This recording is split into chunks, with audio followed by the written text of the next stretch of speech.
Hi guys and welcome to, oh the camera's going a little bit loopy there, welcome to another edition of the General Jerry channel. I have always wanted to do this, but I never had the chance to, but today ladies and gentlemen, I'm going to be reacting to a Nostalgia Critic episode. That's right ladies and gentlemen, I'm going to be reacting to the Nostalgia Critic.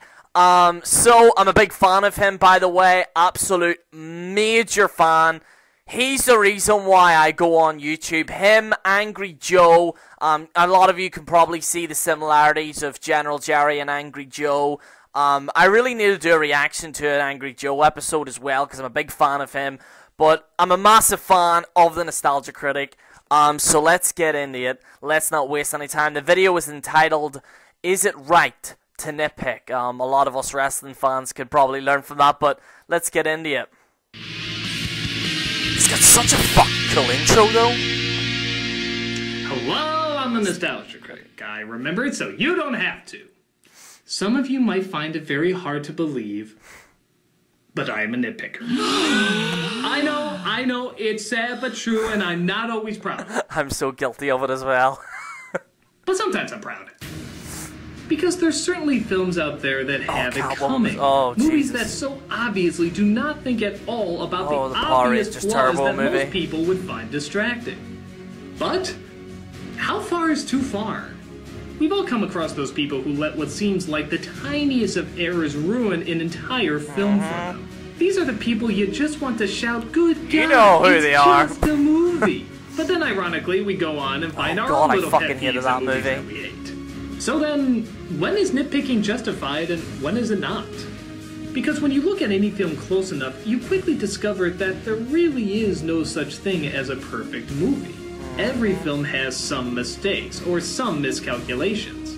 It's not surprising, seeing how film is an illusion, and whether it's telling a story or performing a magic act, at some point, not every trick is going to work. Yeah. Some of the most famous and loved films of all time Star Wars. For example, in Star Wars, the destruction of the Death Star is caused by sending one tiny torpedo into a tiny little hole that somehow blows up this entire base. Wait a minute. How can a little torpedo do that? Why is it they have to do most of their traveling in the trenches? Why don't they just fly around space until they're closer to that hole and then go in closer? Why didn't the Empire just cover that hole up to begin with? They seem to know to keep the rebels away from it. Why didn't the Death Star just blow up the planet in front of them to destroy the rebel base, just like they showed on how it should have ended? Oh yeah, I seen that episode. It's a good episode from how it should have ended. Climax, but for the most part, nobody lets it bother them. Citizen Kane, said to be one of the best movies of all time, has a major mistake in it. The movie is about everyone trying to figure out what Citizen Kane meant by his last word.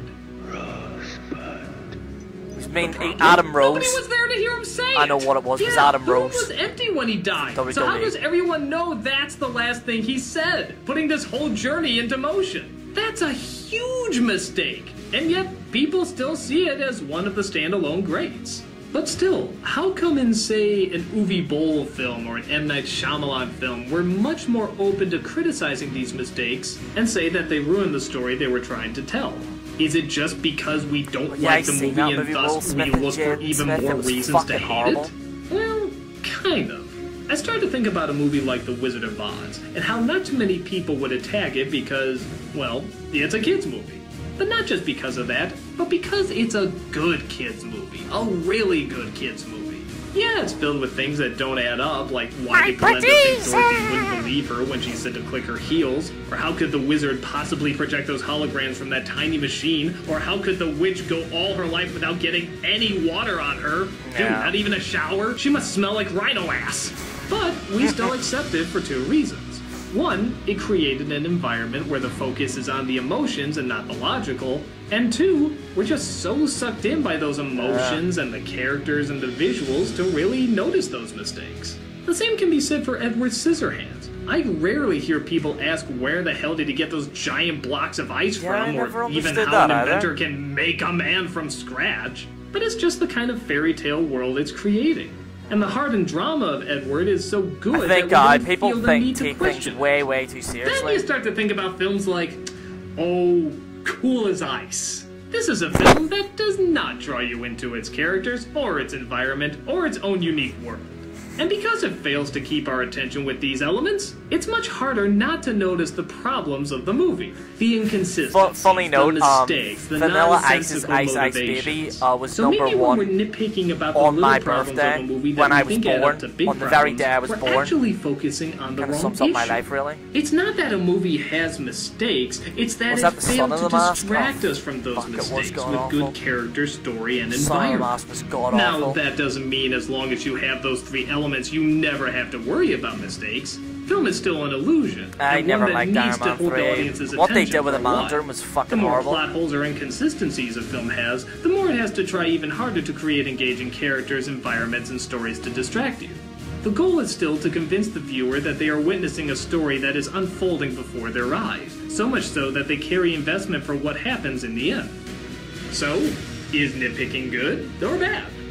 Well, it'll always be a fun pastime to look behind the curtain and reveal the wizard for the illusionist that he is. But the judgment on what we find depends on whether or not he put on a good show. Nitpicking leads to great comedy and clever acknowledgement of how to make a piece of art better. But what should be realized is that what we are nitpicking is not the problem. The problem is that we're noticing it at all. I doubt many people thought hard about the problems in Star Wars after they first saw it, but after seeing it so many times that they know the film inside and out, then they probably start to notice them more.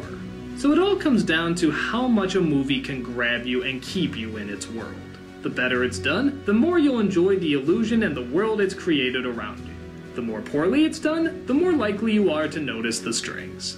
So keep nitpicking all you want, make jokes about it, laugh at it, even get angry if you feel it insults you enough. But remember that your anger doesn't lie within the weak manipulation of the facts, as film is already a manipulation.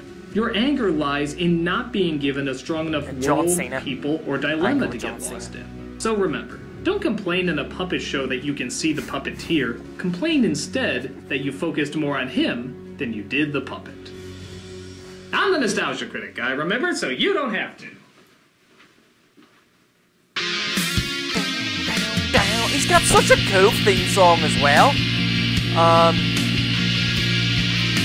see here. So, yes, ladies and gentlemen, that is the Nostalgia Critic. Is it right to nitpick? So, basically, yeah,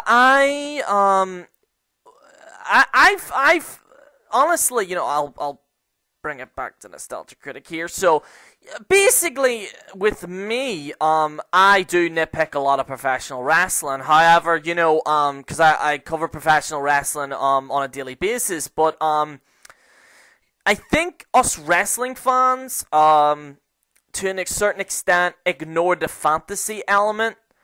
And, like, for example, more people care about the real, like, the actual, dirt sheet stuff, the gossip, I mean, it's essentially TMZ of professional wrestling to a certain degree, because people are more interested in that than the actual shit that's happening in the ring. And that's the problem we have with professional wrestling as well. I know Nostalgia Critic was talking about movies, but in terms for myself with professional wrestling, I kind of see that element of we're losing the fantasy of the actual show. Now, the problem why that is happening is because, quite simply, wrestling fans demand it. They're like, well, we want real wrestling, we want the pure wrestling as what it's known, and essentially we have gotten away from the fantasy of the storylines. That's why you're seeing a lot of WWE storylines are more basic in that type of regard. It's not like you would see, because before you would see The Undertaker like die, come back to life. You wouldn't see that anymore now, because people are like, oh, he can't die, it's fake. So the element of fantasy in professional wrestling is dead. It's that kind of terminology, kayfabe is dead, like what Triple H said. But I do enjoy a good fantasy from wrestling, and I do believe that they should continue doing storylines like that. But anyway, guys, if I ramble on anymore, I'll probably never shut up. But ladies and gentlemen, take the time to subscribe to the Nostalgia Critic. This is General Jerry on the General Jerry channel, signing out. Hi guys, if you enjoyed this reaction, and make sure to take that time to subscribe to the General Jerry channel, covering WWE news, rumours, and other things as well, like reactions. Also be doing a review of NXT, TNA, and other wrestling promotions as well. So if you enjoy all that, all you gotta do is take that time to subscribe.